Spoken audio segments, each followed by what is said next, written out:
एक औरत को तीसरी तलाक हुई और उसने चौथी शादी कर ली, लेकिन एक लंबे अरसे तक तलाक ना हुई। चौथी शादी में तो अड़ोस पड़ोस और सहेलियों को बड़ी हैरानगी हुई। उन्होंने वजह जानने की कोशिश में खातून से सवाल किया, बहन क्या वजह बनी कि आपको 3 तलाक़ें तो जल्दी जल्दी होगी, लेकिन अब चौथी बार आपने एक लंबा अरसा गुजारा कोई तलाक नहीं ली। खातून ने जवाब दिया, पहला शौहर हर बात पर टोकता था, मेरा गुजारा नहीं हुआ और मैंने पहली तलाक लेकर दूसरी शादी कर ली।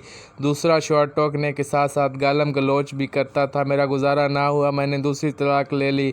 तीसरी शादी के बाद शौहर ऐसा मिला कि जो टोकता भी था, गालम गलोची भी करता था और मारता भी था, लिहाजा मैं तंग आ गई और तीसरी तलाक हो गई। फिर घर वालों ने मेरी चौथी शादी कर दी। अब ये टोकता भी है, गालम गलोच भी करता है, मारता भी है और कभी कभी गुस्से में घर से निकाल भी देता है और खाने को भी नहीं देता, लेकिन मैं इसी से राज़ी हूँ और तलाक नहीं लूँगी। सब हैरान परेशान और दांतों में उंगलियां दबा कर रह गए और एक साथ सबके मुंह से निकला, आप क्यों तलाक नहीं लोगे? खातून ने जवाब दिया, पहले सब तजर्बों से मालूम हुआ कि हर बार पहले से ज़्यादा ज़लालत, तकलीफ़ और दुख मिलने हैं। आप इसी पर सब्र कर लूँगी कि यह ना हो कि इसके बाद इससे भी ज़्यादा बुरा शौहर मिले। अल्लाह तबारक व तआला से दुआ है कि अल्लाह ताला नेक लोगों से तलाक बनाने की तौफीक अता फरमाए।